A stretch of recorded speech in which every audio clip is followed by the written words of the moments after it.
इनभेस्टिंनि थाखाय बेस्ट अपशननि गेजेराव मोनसे दङ स्टक मार्केट। बे स्टक मार्केटाव जुदि नोंथांमोना इनभेस्टिं खालामनो सानदों अब्ला नोंथांमोननो मोनसे मा नांगोन डिमेट एकाउन्ट नांगोन। बे डिमेट एकाउन्टआ जुदि नोंथांमोननियाव गैया अब्ला नोंथांमोना आंनि बे डिसक्रिपसनाव लिंक होनाय दङ, बे लिंकआव थांनानै क्लिक खालामबानो डिमेट एकाउन्टखौ खुलिना लानो हागोन।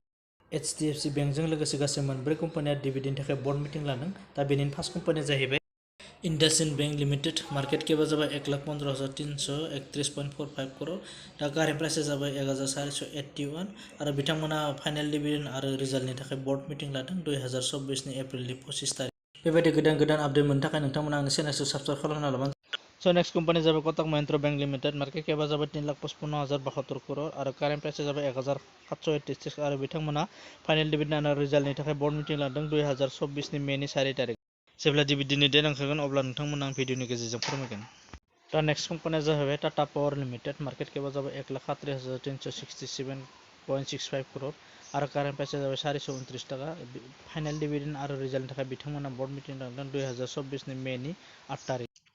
दिनै नेक्स्ट एबा लास्ट कम्पानि जाबाय HDFC बैंक लिमिटेड। मार्केट केपा जाबाय 1,35,434.27 करोड़। कारेन्ट प्राइसा जाबाय 1,494 आरो फाइनाल डिविडेन्डनि थाखाय बिथांमोना बर्ड मिटिं लादों 2024 एप्रिलनि 20 तारिखै। स' जेब्ला बेफोर कम्पानिया डिविडेन्डनि डेटखौ डिक्लारेसन खालामगोन सबनिसाय फार्स्टआवनो नोंथांमोना आं फोरमायगोन।